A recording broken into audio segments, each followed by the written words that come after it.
7th birthday or 149th 49th birthday to Joe Forte. If y'all didn't know, now you know. So it is Joe Forte's birthday. That's right. We have the author of our friend Joe. Yes, the Joe Forte story. Joe Forte story, Miss Lisa Smith. How you doing? Great. It's good to be here. Thank you. Hey, I'm happy for you to come. Joe Forte's birthday? Yes, You writing the book? Yeah. How easy is that? This is awesome. It's been a lot of work. No kidding. Yeah. I mean, my first question, to me, it's like, okay, you're a Caucasian woman, and you picked up a book of this enormous black man, Joe Forte, and you want to now write a book about him, about his story. I mean, what made you decide to do that? Okay, well, I have to credit my colleague, Barbara Rogers. Okay. This was going back to about 2003, right. And she'd been researching Joe and mentioned that she was interested in writing a book about him and would I like to come on board and help her out. So I agreed to do that, and we got into it, and it progressed from there. Nice. Now, we have a photo of Joe Forte, right? Yes. And this book, this book is like the Bible. Because this lady carries this thing around all the time. Yes. So this is like a picture of this man in, remember, the bathing suits back then was kind of crazy. So this, if you can close up on that one, hopefully you can get in there. That would be right there. That's Joe Forte in a bathing suit. And I understand. Now back then, they didn't have Speedo back then, did they? Well, the law was that you had to wear a bathing suit that covered the body from the neck to the knees. Really? It was actually in the law, so everybody had to comply. It was a vagrancy bylaw. Wow. Yes. I mean, he's a big dude. Yes, yes. He had the build of a sumo wrestler. My goodness. Now, how did he become the first lifeguard? Well, he arrived in Vancouver in 1885 aboard a ship called the Robert Kerr. It's a long, convoluted story, but Robert Kerr was en route. We'll keep it nice and short. Okay, yes. Suffice it to say they had an accident on the ship, and when he arrived in Vancouver, or Granville as it was known back then, the ship had been rendered not safe to continue. So he was basically shipwrecked in Vancouver, and he decided to stay. And he'd had training in swimming in England. He worked as a bath attendant at a pool in Liverpool. Okay. So he was on the lookout for a good place to continue his hobby, basically, of swimming. So he found English Bay Beach, we think about May 28th, 1887. Okay. That was a red letter date in his mind. And he just started going regularly every day that he could. On his off hours from work, he would walk through the woods. The West End was all wilderness back then, and he walked through and took over the beach, basically. I was going to say. People followed him, and he separated the men from the women. That was, again, a bit of the rule back then. That is very interesting, because this is a black man in this time trying to separate these white folks on this side and these white folks on that side, which they don't listen. That wasn't happening. They listened to him. They listened to him. He commanded a lot of authority. He had a big, booming Trinidadian voice. Okay. Yeah. And see, that's, hey, you know, Islander, man. Now, did you know who Joe Forte was before you actually started writing the book? I was familiar with him. I went to a church in Burnaby, and there was a couple of sisters there, Barbara and Goldveen Howard.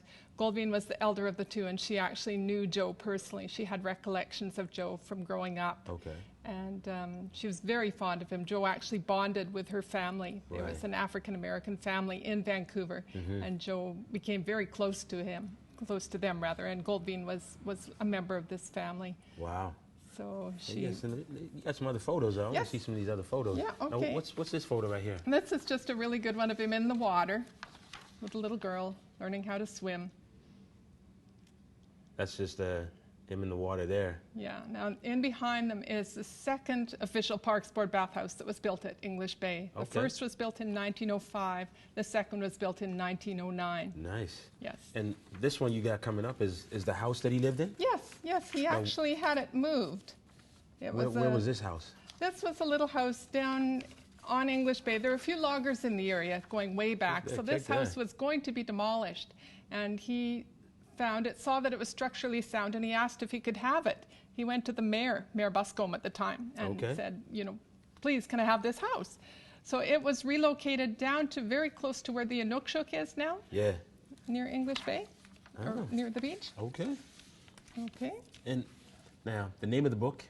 Our Friend Joe, the Joe Forty Story. Okay. I mean, we understand the title, but did you come up with the title or did somebody else come up with the title? I came up with the title. It's a takeoff on a postcard. Joe became so well known that he had postcards with his picture on, and one of these postcards was entitled Our Friend Joe.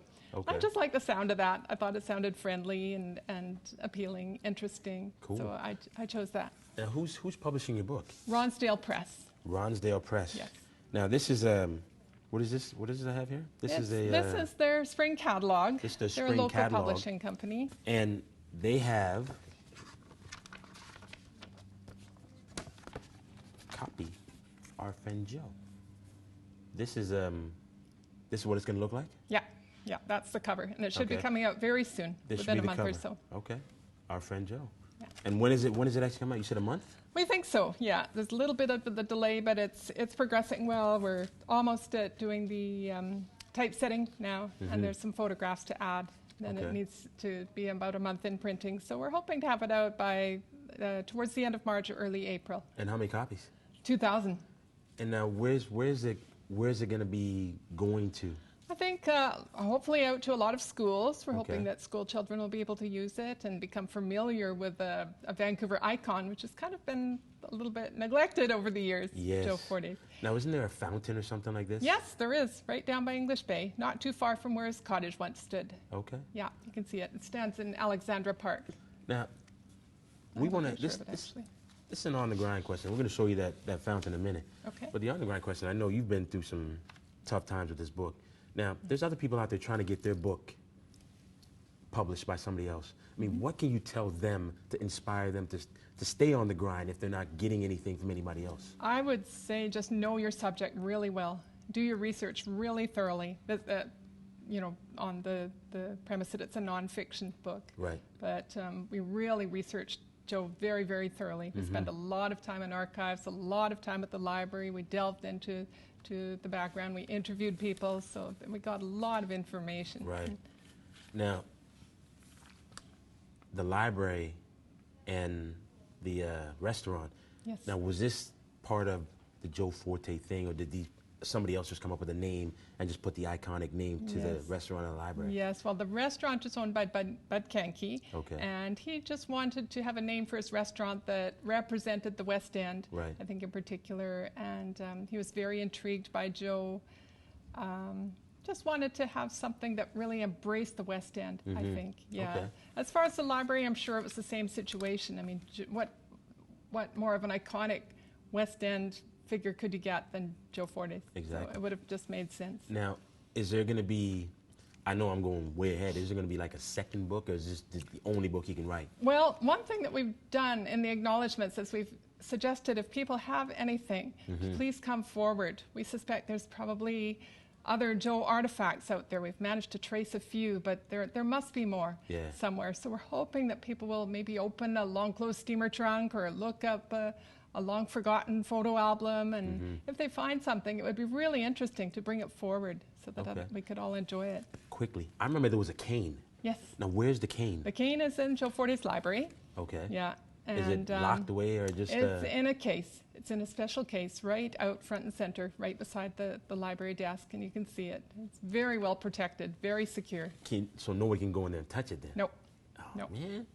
So that'd be kind of interesting. Well, have you got to touch it? Yes, I did. I was very lucky 3 years ago. Oh, nice. Eh? Yes. That was good. Yeah. Now, what can we expect from Miss Lisa Smith after this book comes out? Well, I've been putting the finishing touches on another book about the Great Vancouver Fire called Our City is Ashes. That was named after the telegram that Mayor Matthew McLean sent to Ottawa immediately after the fire. And he literally said, "Our city is ashes." And I thought, wow, that's kind of sounds like a neat title. So I've been working on that. Nobody's expressed an interest in it just yet, but we'll see where it goes. And then, knowing that This is Black History Month. Mm-hmm. What does Black History Month mean to you, writing a story or writing a book about Joe Forte? I just feel so privileged and honored to be, I really feel a part of Joe's life from doing this. And I know it sounds a little crazy, but at times I almost feel as if I've been steered by some unknown power. Right. You know, there was times in the library where things just fell into place. Okay. Found things that I wasn't expecting to find. You Nice. know, it was really as if there was some kind of invisible force at work. Yeah. You know, I want to thank you for coming on and presenting us with this Joe Forte, all this history stuff on Joe Forte. And whenever you finish the book, just let us know. Absolutely. And we want to bring the book back. Absolutely. All right. So You'll thank see you. it. Thank you. Well, thank Thanks, you for Valentine. coming. This is Miss Lisa Smith. I'm your man Valentine. I want to thank my man Bounty. Next week, Alexander Boynton Jr., Paul Wynn, Black History Month. If you think it's your time to shine, you need to get on the ground with your man Valentine. Miss Lisa Smith, Bounty Hunter, Hockey and Sawfish, Black History Month.